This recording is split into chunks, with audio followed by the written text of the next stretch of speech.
আসসালামু আলাইকুম। অ্যাডমিশন সিজনে টাইম প্যারাডক্স বলে একটা কনসেপ্ট আছে। টাইম প্যারাডক্স ব্যাপারটা হচ্ছে এরকম যে তোমরা এই যে আজকে অনেকে হচ্ছে উদ্ভাসে একটা ক্লাস করে আসছো, রাইট? অফলাইন হোক অনলাইন হোক মোটামুটি মেজরিটি পোলাপান কিন্তু ক্লাস শুরু করে দিছে। শুরুর দিকে সব কিছু চিন্তা করলে অনেকটাই নর্মাল লাগে, মনে হয় যে 12টা সপ্তাহ হবে, 12টা উইকলি বা হোয়াট এভার এরকমই একটা। সো এটা হয়তো শেষও হবে অ্যান্ড আমরা টাইমলি হয়তো সব কিছু শেষ করতে পারবো। বাট আজকের এই ছোট্ট ভিডিওটাতে আমি তোমাকে একটু বোঝানোর চেষ্টা করব যে তুমি যদি ঠিকঠাক মতো সিদ্ধান্ত নিতে না পারো, আজকে তোমাকে ক্লাসে যেটা পড়ানো হয়েছে সেটা নেক্সট আর কোনোদিনও তোমার চোখে বাজবে না। অর্থাৎ তুমি এই জিনিস আর কোনোদিন রিভাইজ দিতে পারবে না। আমি তোমার ভয় দিতে চাচ্ছি না ভাই, মানে এটা ভয় পাওয়ার মতো জিনিস। আমি নিজেও যখন রিয়েলাইজ করতে পারছিলাম আমিও তখন বেশ ভয় পাইছিলাম, তবে এটার সমাধান খুব ইজিলি করা যায়। আমি যে কথাটা বললাম যে তুমি আজকে যেটা পড়ছো, উদ্ভাসে একটা প্রচলিত অফলাইনে কথা আছে যে একবার যে ভাইয়ের সাথে তোমার ক্লাসে দেখা হচ্ছে নেক্সট টাইম আর কোনোদিন দেখা হয় না। এটা একটা প্রচলিত কথা আর কি, এটা কোনো মানে বাস্তবতা নিয়ে বলতেছি না। এটার বাস্তব ব্যাপারটা হচ্ছে এইখানে যে তুমি অ্যাডমিশনে ক্লাসে যে টপিকটা একবার পড়তেছো, বুয়েট চুয়েট রুয়েট বা ঢাবি যেখানে বসো না কেন, সেখানে বসার আগে এই টপিকটা তোমার আর দেখা হবে না।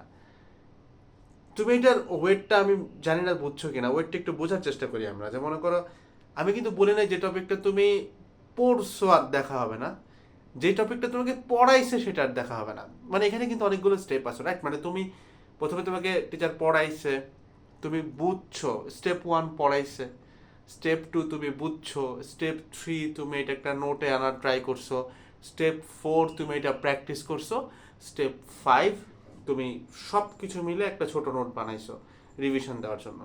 মেজরিটির ক্ষেত্রে এটা দুইটা জায়গায় সীমাবদ্ধ, পড়াইছে আর তুমি বুঝছো। সমস্যাটা হচ্ছে তোমার একটা জিনিস বুঝাইলে কিন্তু তোমার মাথায় থাকবে, ব্যাপারটা কিন্তু এরকম না। পড়াইছে তুমি বুঝছো, এরপরে আরো প্রায় 3টা স্টেপ আমরা এই ভিডিওর মধ্যেই বানায় ফেললাম। সময় নিয়ে বসলে এটা আরো অনেকগুলো স্টেপ বানানো যাবে, বাট ভিডিও একটু ছোট রাখার ট্রাই করতেছি। টাইম প্যারাডক্স ব্যাপারটা হচ্ছে এরকম যে যেই কনসেপ্টের সাথে তোমার একবার পরিচয় হইলে এটার সাথে আর কোনোদিন দেখা হচ্ছে না। মানে এইটা যদি এমনও হইতো যে তুমি আয়ত্ত কইরা ফেলাইছো দেন আর কখনো দেখা হচ্ছে না, তাও টু সাম এক্সটেন্ট এটা আমরা মাইনে নিতে পারতাম। বাট তুমি কিন্তু আয়ত্ত করার টাইম পাচ্ছ না। আমি এটা প্রতি সিজনে প্রথম থেকে বারবার বলি, এবার বারবার বলতেছে তোমাকে, তোমার যখন একটা ক্লাস হয়েছে তুমি ঠিক মতো বুঝবা না।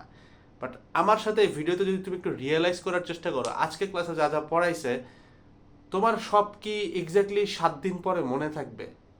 মনে থাকবে না, রাইট? তাহলে মনে না থাকলে এই ক্লাসটা তুমি আবার পুরোটা দেখবা, এটা দেখার মতো সময় তোমার কাছে থাকবে?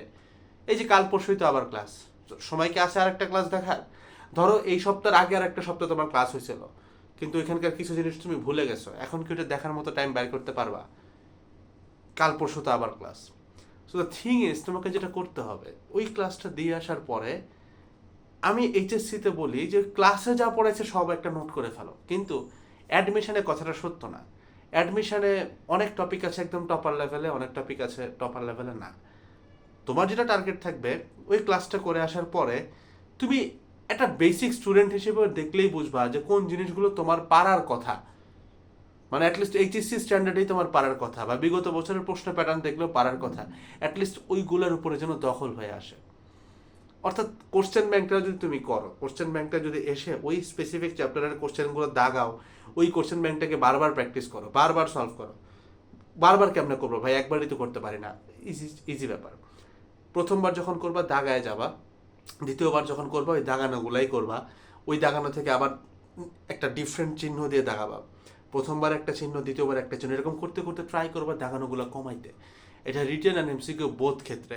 সো দ্যাট তোমার ধরো এখন কোশ্চেন খুললেই প্রায় 100টা রিটেন, 150-200 এমসিকিউ আছে। ইঞ্জিনিয়ারিংয়ের কথা বলি, ভার্সিটির কথা বলি, একই রকম স্ট্যাটটা।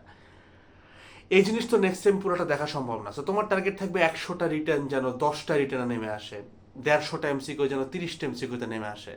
এটা একটু করার ভাই চেষ্টা করো। তুমি বিশ্বাস করো, আমাদের ভিডিওগুলোতে প্রিভিয়াস স্টুডেন্টদের অনেক কমেন্ট পাবো। তুমি প্রিভিয়াস ভিডিওগুলো দেখে আসো, দেখলে দেখবা যে অনেকেই কমেন্ট করে যে ভাই এই কথাটা মানছিলাম, জুনিয়ররা মানো। তো আমি এটা বলতেছি, এইটা হচ্ছে one of the golden advice, যেটা তুমি এই টাইম প্যারাডক্স যে কনসেপ্টটা, যে সময় চলে যাবে এবং এখন তুমি যে সেকেন্ডটা ভিডিও দেখলা বা সেকেন্ডের পর একটা ডিসিশন নিবা, এই সেকেন্ড দ্বিতীয়বার তুমি এইভাবে আর ইউটিলাইজ করতে পারবা না। সো এখন যে সেকেন্ডটা যাচ্ছে এটাকে ইউটিলাইজ করো, এখান থেকে যে উপলব্ধিটা এটা ইউটিলাইজ করো।